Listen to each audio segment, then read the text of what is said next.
नमस्कार दोस्तों, हमारी आज की कहानी बहू बेटा होने की दवाई लेकर आजा।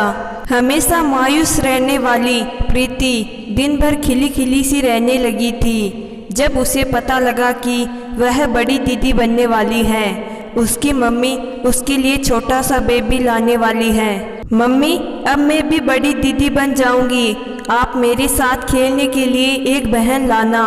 भाई अच्छे नहीं होते हैं। वह रिंकू बुआ का बेटा मोनू मेरे साथ अच्छे से नहीं खेलता है, मुझे दिन भर परेशान करता है। आप मौसी की छोटी गुड़िया जैसी प्यारी सी गुड़िया लेकर आना।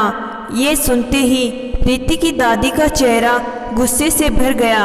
उन्होंने प्रीति को डांटा, यह क्या नाप शनाप बक रही है? घर में पहले से तू है, अब और एक पोती।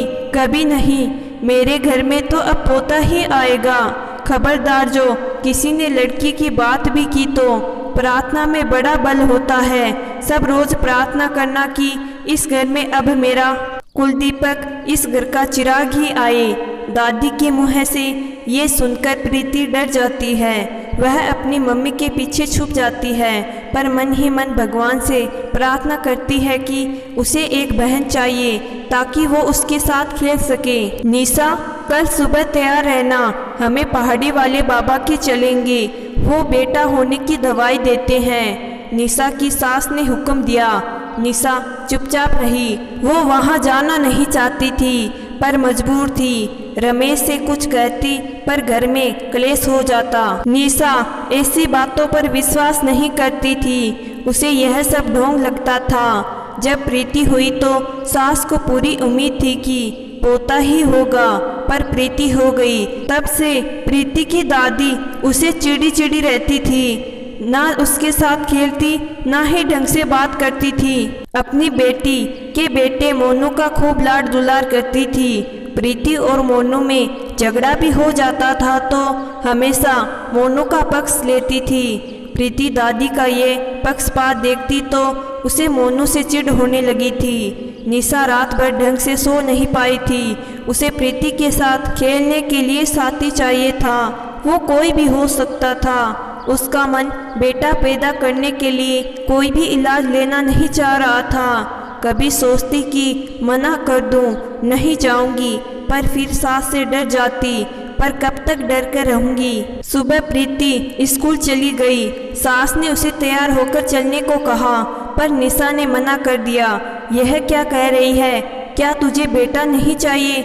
सास ने गुस्से से पूछा। मम्मी जी, जो भी बच्चा होगा वो मेरा होगा, चाहे वो पोता हो या पोती, उससे आपको क्या फर्क पड़ता है? आपका तो अपना बेटा है, उसका परिवार है। मैं कहीं पर भी इलाज के लिए नहीं जाऊंगी। बच्चों की परवरिश वैसे भी मुझे ही करनी है। मेरे बच्चे हैं, मैं देख लूँगी, मैं पाल लूँगी।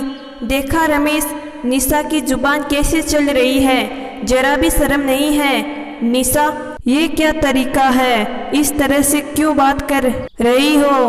बच्चा सिर्फ तुम्हारा नहीं होगा, मम्मी भी उसकी दादी कहलाएगी।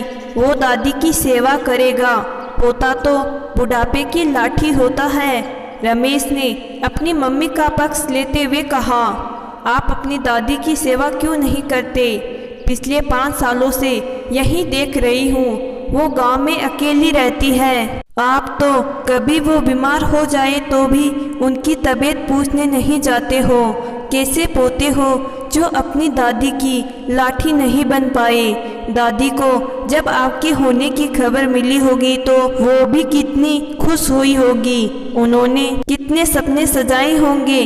और आज आपकी मम्मी आपको अपनी दादी से मिलने तक नहीं देती। आपका होना ना होना दादी के लिए तो बराबर है। फिर आपकी मम्मी को भी क्या फर्क पड़ेगा?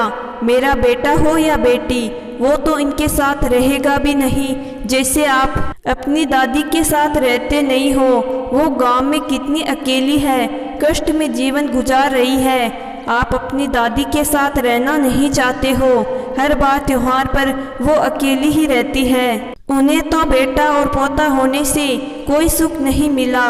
निशा की बातें सुनकर रमेश कुछ ना बोल सका और रमेश की मम्मी भी आत्मग्लानि से भर गई।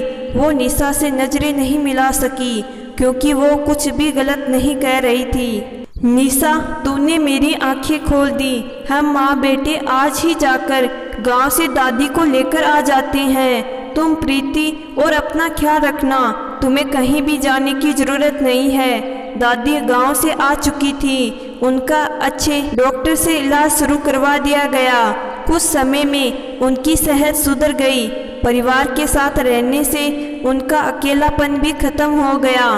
दादी रोज निशा को आशीर्वाद देती कि तेरी जैसी बेटी सबको हो, ताकि जब वो बहू बनकर किसी के घर जाए तो परिवार को जोड़ सके।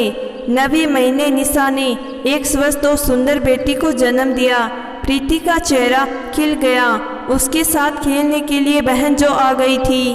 दोस्तों, जो महिलाएं पोते के नाम की माला जपती रहती हैं, कुछ के पोते उन्हें पूछते भी नहीं हैं, 2 घड़ी पास भी नहीं बैठते हैं। अपने बहू को तकलीफ और ताने से छलनी कर देने वाली सास पोते के लिए कितना कुछ सुना देती है। जिस बहू के साथ रहती है उसकी जरा भी परवाह नहीं करती है, और जिस पोते के साथ जीवन भर रह नहीं पाती उसकी चिंता में घुली रहती है। आज के ज़माने में खुद के बेटे परवाह नहीं करते और दादियाँ पोतों से उम्मीदें पाली रखती है।